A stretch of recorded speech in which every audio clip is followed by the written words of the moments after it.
Godfather of Anxiety here.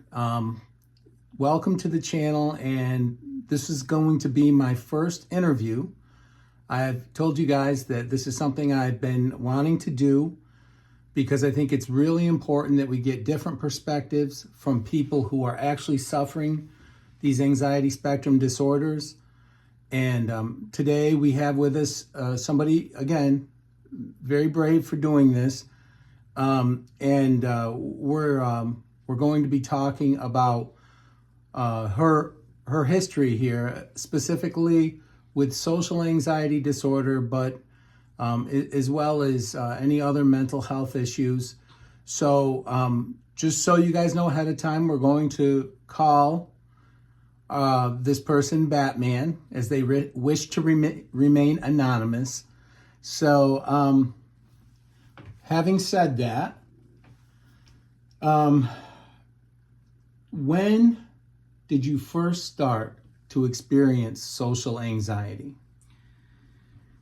I would say social anxiety didn't hit me until I was about 11 years old. I had generalized anxiety probably from the time I was young. I'd say as early as 4, 5, and 6 years old. But social anxiety didn't really start to take hold on my life until I was about 11. And at 11 years old, there were a lot of things going on that I was struggling with at that time, school being one of them, and having to deal with a lot of bullying and that kind of thing. Sort of, kind of really kickstarted my social anxiety and just overall like being reclusive, not really wanting to talk to people, be it out of fear of judgment or ridicule, because I felt like that was already happening to me.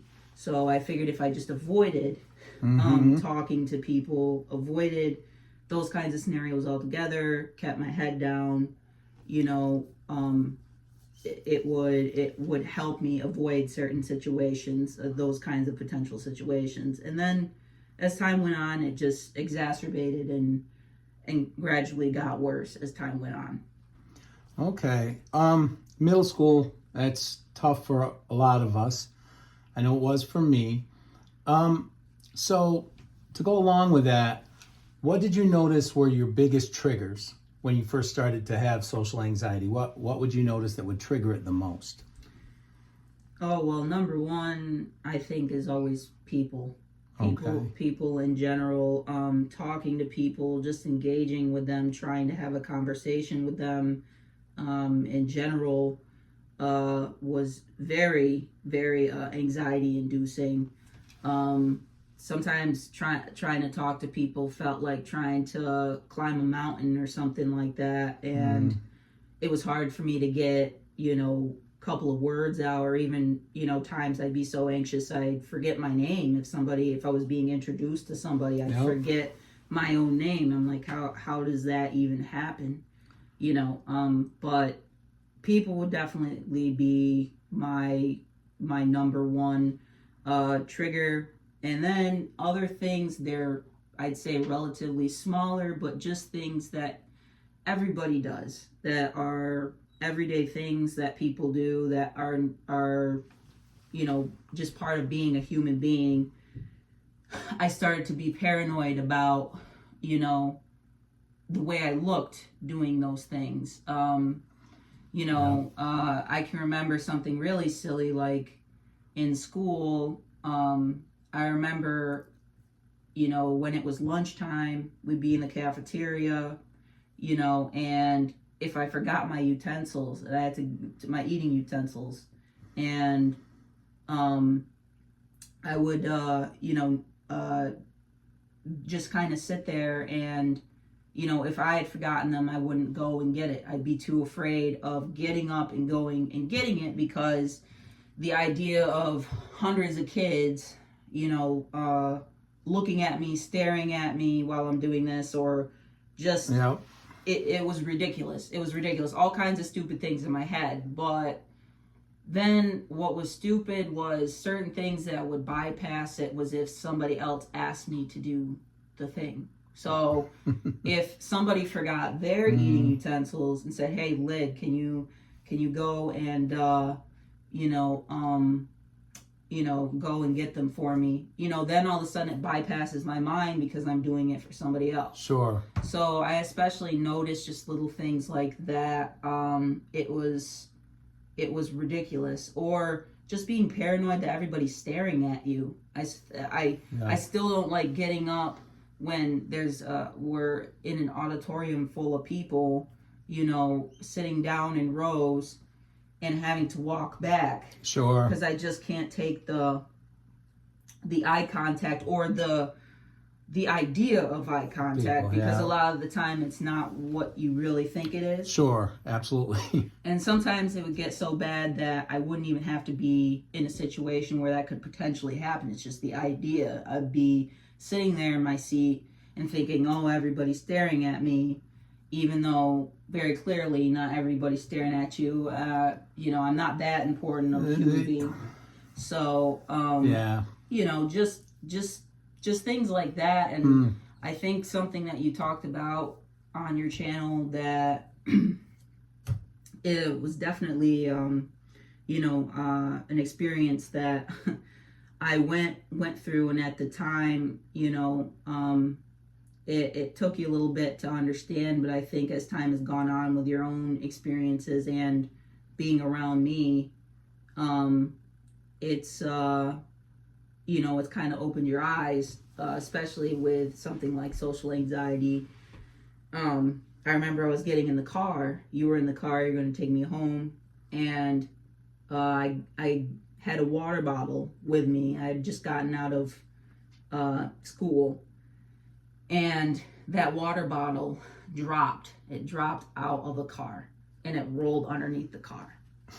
And the look on my face, it would have been like if, you just found out like some crazy, horrible news, like a grizzly bear chasing you, like, oh my God, I can't believe I just did this. Yep. And I just froze. I panicked, and I was like, and the thing is, it wouldn't have mattered.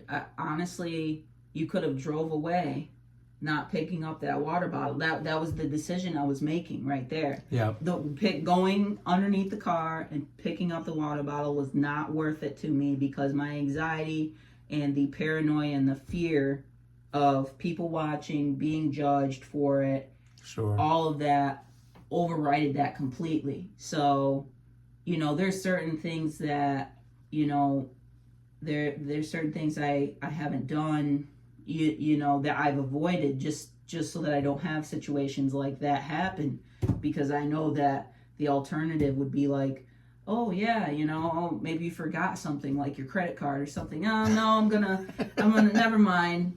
I'm just gonna get another one. You know what I mean? Sure. So that's how bad that can get. So that was really, like, I think one of the times I really got to see that in action.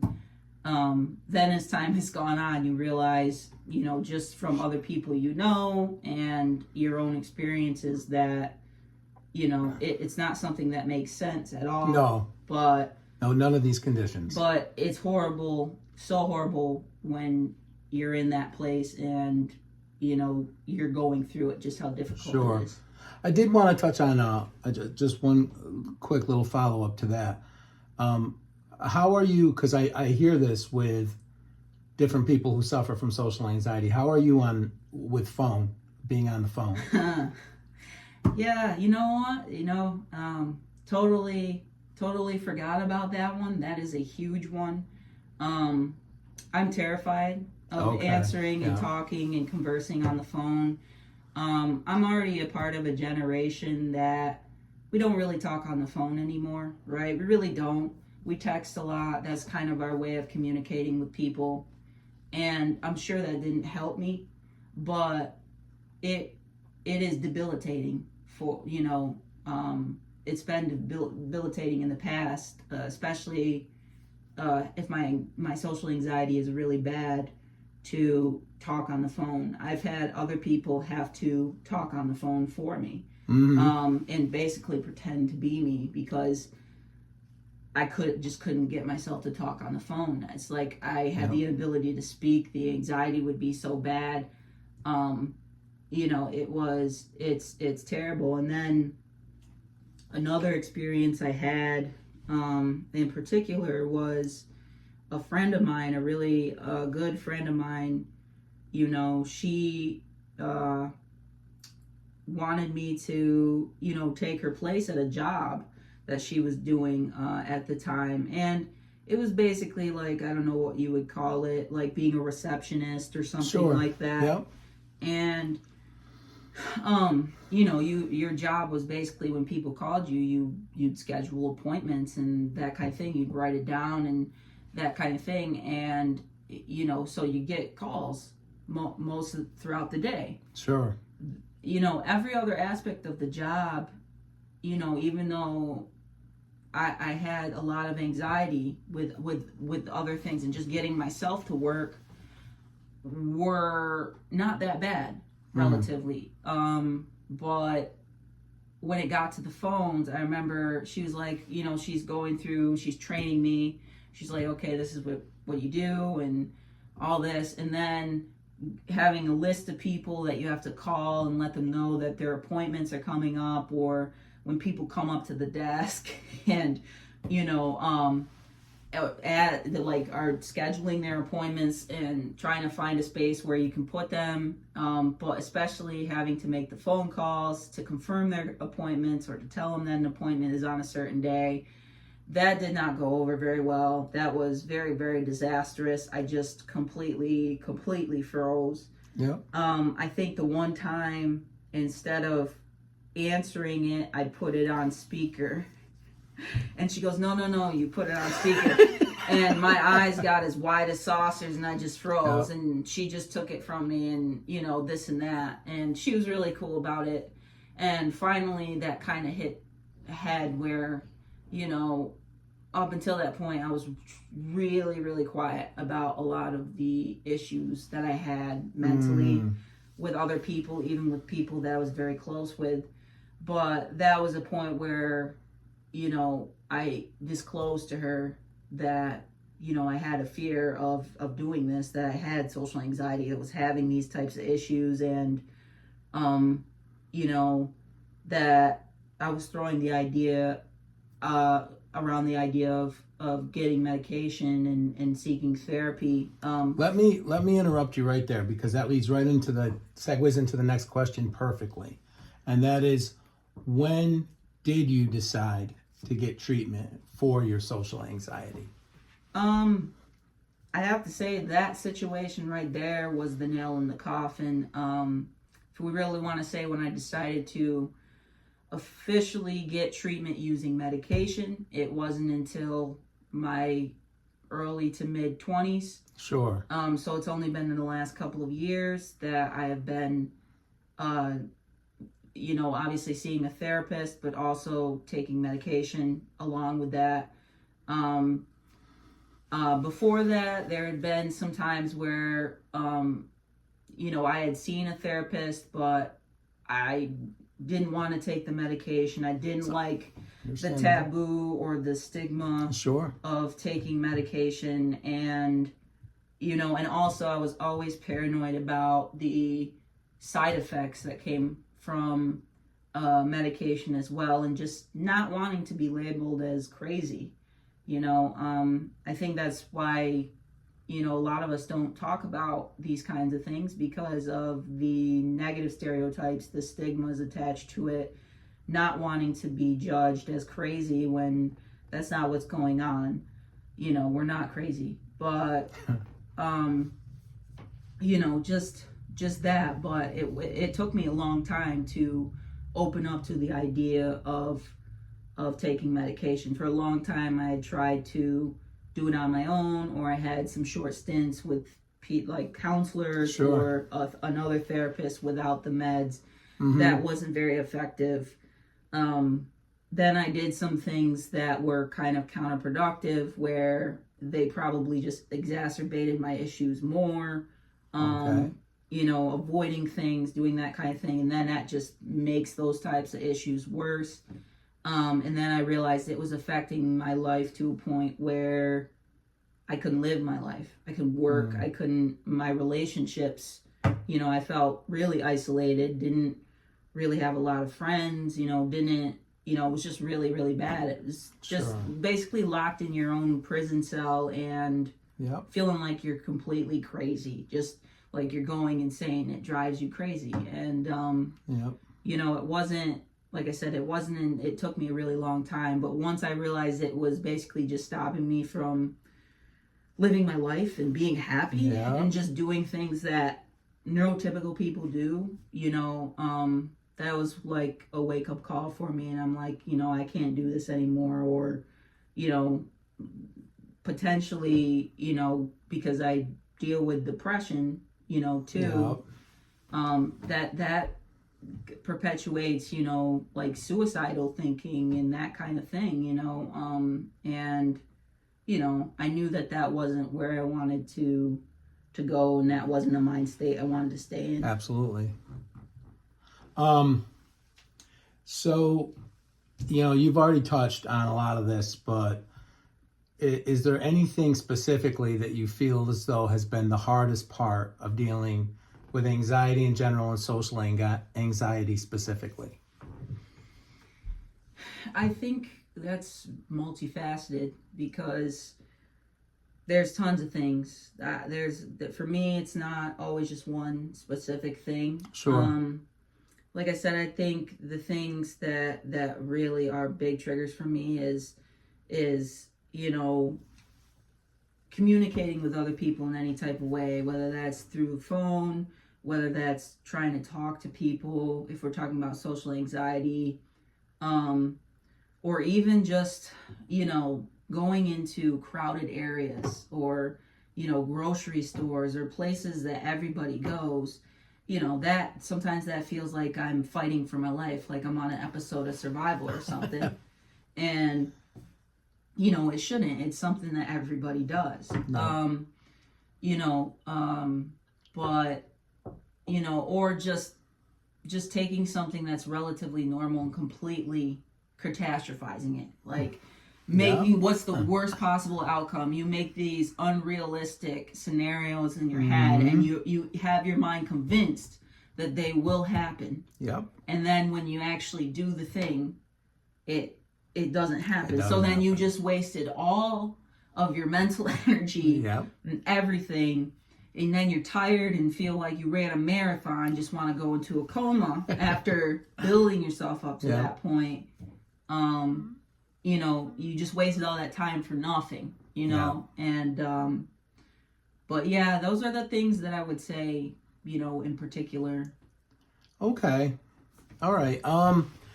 The last thing I have, and first I just want to take this opportunity again to thank you so much, because this is very brave to do this. This is not easy to talk about mental health and to talk about the struggles we've been through. Also, guys, thanks in the comments section for being so open and honest. I think that's the only way that we can really accomplish anything with this channel. But having said that, what advice do you have for anybody out there who might be experiencing social anxiety? I'd say probably, these are going to be kind of, repetitive, but they work, or maybe they might sound cliche. But if somebody's truly having these problems and it is affecting their daily life to a point where it's affecting their relationships, it's affecting just living, just, enjoying life, to seek treatment. Make sure to see a therapist, and particularly I would say make sure to see a therapist that has your interest, that cares, because you and I have both seen and been there when we feel like a therapist doesn't really care about your well-being or what you're doing. They might even give you really bad advice. True. And that can really discourage you from getting treatment. So really pay attention if you do, when you have a therapist or you get a therapist, to see, really pay attention to if they care. And if they do, The other thing that I would say that's extremely effective, therapy is always a good thing, but I think it can really be the most effective with proper medication and pharmaceutical intervention, because you know, because that kind of, like I said, the therapy, the exposure therapy, that kind of thing is the main thing that you need to do in order to really improve it. Mm-hmm. But sometimes you need something to kind of get you over the hump. Yeah. So that's what the medication should be designed to do. And then the other thing that I would say is, for the people that are hesitant about taking medication, I completely understand that. That was something why it took me so long to even think about the idea, or even to come around to taking medication, whether it's the side effects, the stigma, Mm-hmm. The one thing I would say is, when you have a prescriber, be very open with them about certain things that you'd be willing to do, certain things that you aren't willing to do. Sure. Also, make sure you always ask them about the side effects to a drug. Another thing I would say as well is, when you ask them, look it up yourself. Look it up and see other symptoms, other additional symptoms. And then the other thing is, if you do decide to go ahead and take that medication, if there's a side effect or a symptom in particular that is not good, that's bad, I wouldn't keep taking the drug. I would, stop taking it. And then when you see your prescriber again, talk to them about that. Tell them, about that. And a good prescriber wouldn't tell you to continue. Yep. They would just move on and maybe try something more effective. And that's the other thing to watch out for with prescribers. You don't want one that seems like they're a pill pusher, that they're just going to keep throwing meds at you, because that's not effective either. That can make you have setbacks and relapses. So, but those would be the things that I would just tell people with these issues to just try to keep in mind, that have really worked for me. So. All right, awesome. I just want to say thanks again. Really, it's important for you guys out there. It's so important to get different perspectives, different point of views, see how this struggle is for each individual, because there's a lot of similarities with these anxiety spectrum disorders, but there's a lot of differences too, right? And we're all different people. We're from different backgrounds. We have different lives and different hereditary makeup, and so we might handle different things differently. But my whole goal here is to help out as many people as I can, to make people feel as though they're not alone. And again, thank you so much for this interview. And guys, thanks for tuning in. Until my next video, take care.